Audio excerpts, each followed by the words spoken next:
Mindanao. Ito na ang mga presko at nagbabagang mga balita. Sa balitang nasyonal, sa balitang lokal, mag-partner patay sa sulok sa Cebu City. Sa balitang negosyo, magpapasensya ng Pilipinas, nating mahina ang mga-akyat ng piso kontra dolyar. Sa balitang sports, kupunan ng Pilipinas tumalpak sa mga Hong Kong football fans. Sa balitang showbiz naman, MTRCB Chairman Dr. Villarreal, minaraw ang isyong naganap na hearing.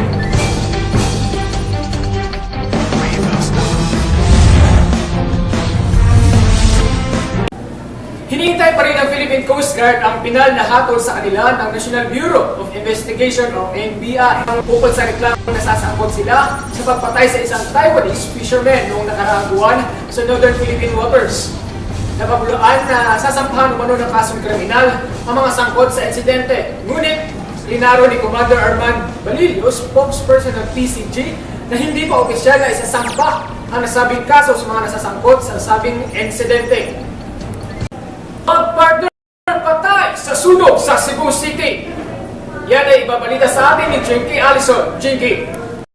Isang malaking sunog ang tumupok sa mga tahanan ng mahigit kumulang 120 pamilya sa Barangay Labangon, Cebu City. Nakapakitong alarm ang Bureau of Fire Protection o BFP bandang 1:27 na madaling araw. Ayon sa nakakita, ang mag-partner na sina Margarita at Edgardo Miagos ay nakita na trap sa loob ng kanilang kwarto dahilan ng kanilang pagkamatay. Pinabulaan naman ang mga bomber na nasa komplikadong parte ng bahay ng kanilang kwarto, kaya hindi nila agarang respondihin ang partner. Jinky Allison para sa Umagang Balita. Kontra ng Pilipinas, inaming mahina ang pag-akyat ng piso kontra dolyar. Narito si Rince Nesa para sa ulat na ito. Rince. Pinabulaanan ng Bangko Sentral ng Pilipinas ang mahinang pag-angat ng piso kontra dolyar nitong mga nakaraang buwan. At si pagsusuri ng Citigroup, nananatili pa rin ang halaga ng piso na naayon sa piskal ang monetary policy. Ngunit di sang-ayon ng Bangko Sentral ng Pilipinas sa inilabas na report ng Citigroup nitong nakaraang araw. Nasa 43.20 ngayon ang halaga ng piso kontra dolyar. Mas mataas kaysa noong nakaraang Lunes na nagkakahalaga lamang ng 42.78. Nanindigan naman ang Citigroup na tumaas ng 0.1% ang halaga ng piso. Ngayon, kaysa noong nakaraang buwan, Rince Nesa nagbabalita. Pilipinas ng Pilipinas umalma sa mga Hong Kong football fans. Humihingi ngayon ng tulong ang Philippine Football Federation sa mga kawani ng Federation International de Football Association na imbestigahan ang mga aligasyon ng mga taga-suporta at mga manlalaro ng football sa di umano'y pambabastos ng mga Hong Kong football fans sa naganapin sa friendly games sa Hong Kong. Matatandaang nanalo ang tupunan ng Pilipinas sa score na 1-0 laban sa Hong Kong. Ngunit hindi ito matanggap ng mga Hong Kong fans kaya pinagbabato ang tupunan ng Pilipinas ng mga bote ng tubig at kung ano-ano pa na nauwi sa pagsampa ng reklamong physical and racist abuse laban sa mga Hong Kong fans.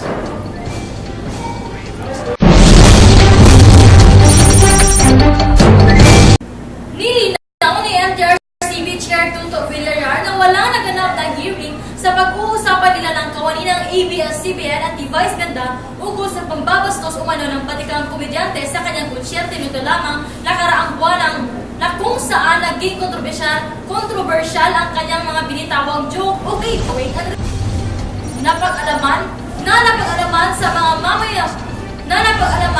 sa mga mamayan na apektuhan ito. Nilinaw rin ng MTRCB Chairman na di nila hayaang ang mga pang-aabuso laban sa gender sensitivity rights of others.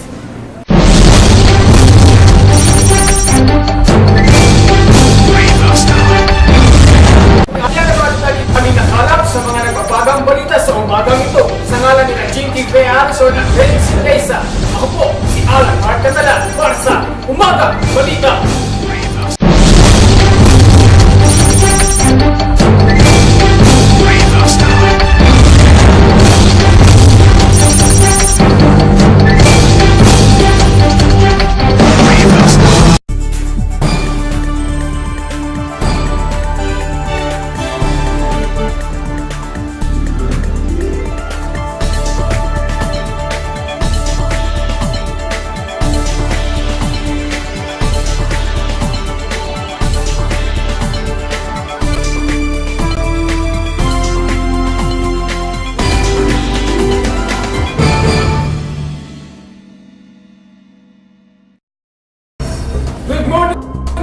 Good morning Mindanao. Here is the news of the day.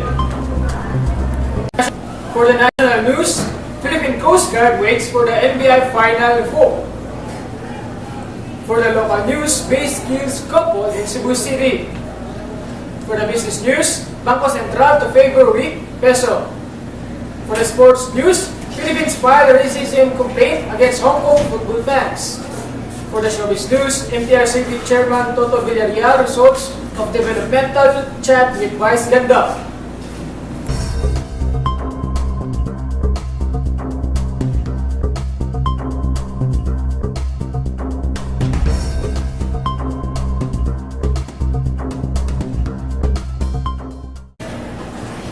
Philippine Coast Guard dragged up an inquiry report last Wednesday about the recommended filing of criminal charges of the National Bureau of Investigation against an who was involved in shooting death of a Taiwanese fisherman in the northern Philippine water last month.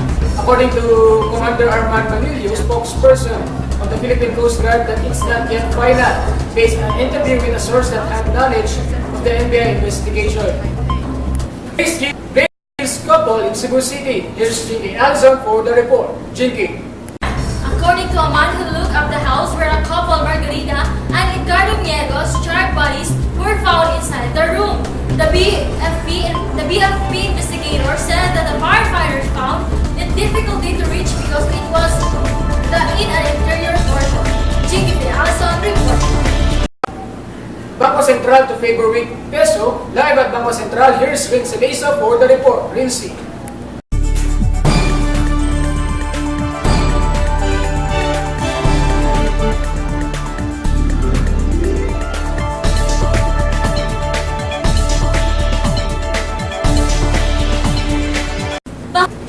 Bangko Sentral ng Pilipinas is seeing favoring of weakening of the peso against the dollar following the double-digit decline in an export receipt and the higher jobless rate posted by the country last April. The city said an accommodative fiscal and monetary policy would likely remain in contrary with BPI's bias for a weak peso. The peso closed at 43.20 against the dollar last Tuesday, depreciating from 42.78 last Monday. Renzi Leza reporting.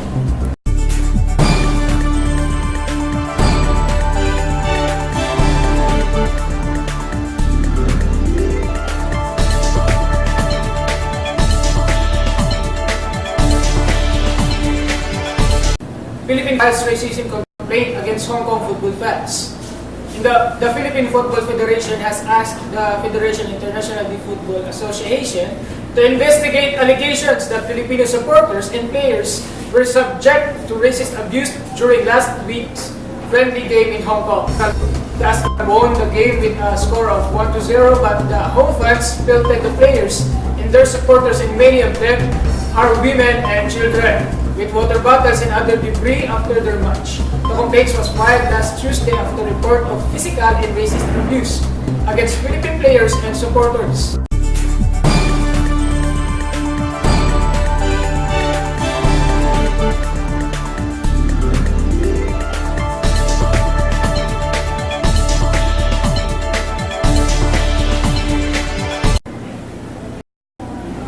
MTRCB Chair Toto Villarreal clarified that the regulatory board's recent meeting with ABS-CBN executives and Vice Ganda was not a hearing but a developmental conference to address the issue on the migration of the so-called comedy bar humor, not only to discuss way on how to improve the quality and creativity of entertainment shows.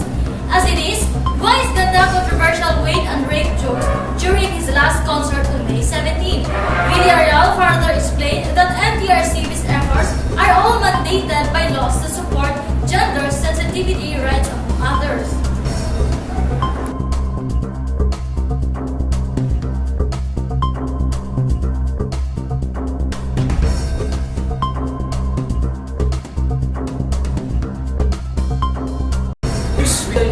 Gathered for today, I am Alan Marcatalan. One Morning News. Good morning.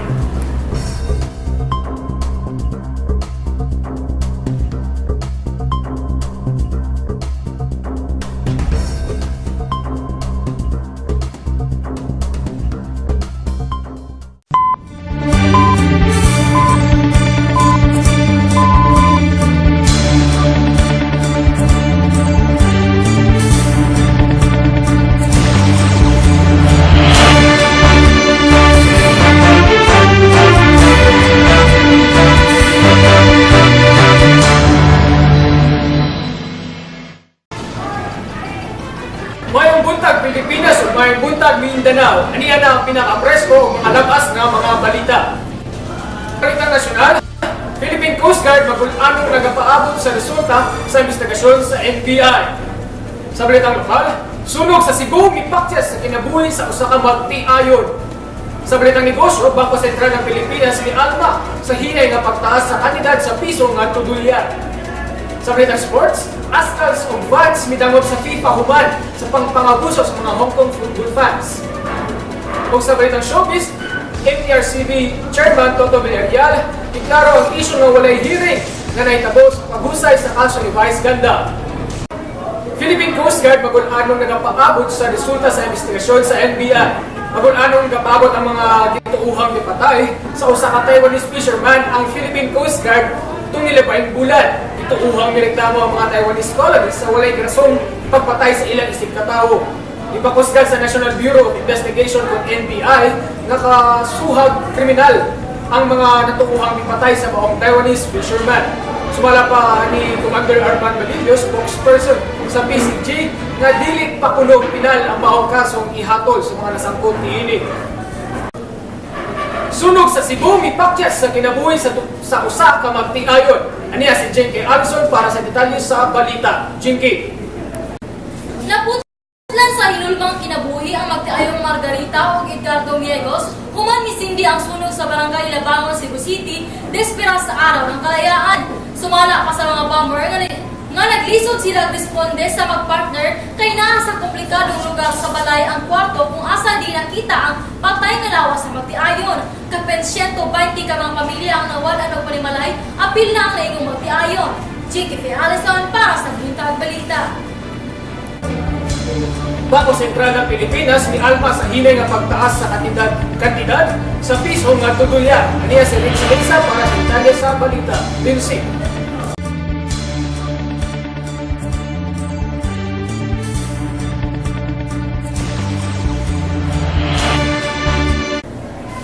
Bangko Sentral ng Pilipinas ni Alma sa hinay na pagtaas sa kantidad sa piso ngadto sa dolyar. Sa gilauman sa Bangko Sentral ng Pilipinas ang hinay nga pagsaka sa kantidad sa piso ngadto sa dolyar ang tilabayan ng mga bulan. Sumala pa sa Citigroup na wala punoy pagbago sa dagat sa kantidad sa piso, pero kung kontra dinhi ang BSP kay kuno nga galuya sa pagsaka ang kantidad sa piso.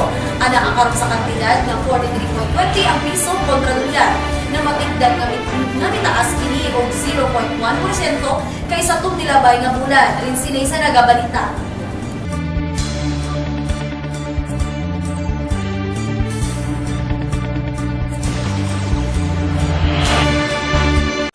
Ascals of fans midagog sa FIFA human sa pangpangabuso sa mga Hong Kong football fans. Mga opisyal sa Federation International de Football Association o FIFA, ang Philippine Football Federation batod sa pang-abuso ulit sa mga Hong Kong fans na nagtong bilabay ng mga friendly game nila sa Hong Kong. Ito uhang ginawa ng mga manggugula sa Pilipinas sa score na 1-0 bato sa Hong Kong team. Matag pa sa report, nagipanglabayan ko ng bote sa tubig ang mga butang sa mga lugar. Ang mga fans o mga players sa Pilipinas na maoy misampa o reklamo ng physical and racist abuse sa mga fans sa Hong Kong team.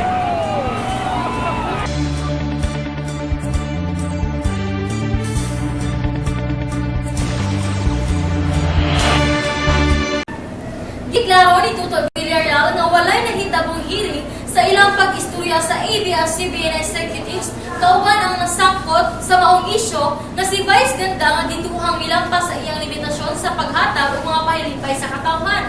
Ang isyo kadto nilabay nga bulan mismo sa nahitabong konsyerto ni Vice Ganda nga nahimong kontrobersyal ang iyang pag-joke sa isyo nga weight and rape nga mialma sa mga katawhan o labi na ngayon sa MTRCB. Ingon man nga dili kuno palang puson sa MTRCB ang mga dili maayo pang-abuso, ingon man og joke lang kini nga hisgutan ang gender sensitivity rights of others. O kana ang balita karong buntaga kauban si Jinky Allison o Prince Lisa. Ako si Alan Mark Catala para sa Buntag Balita.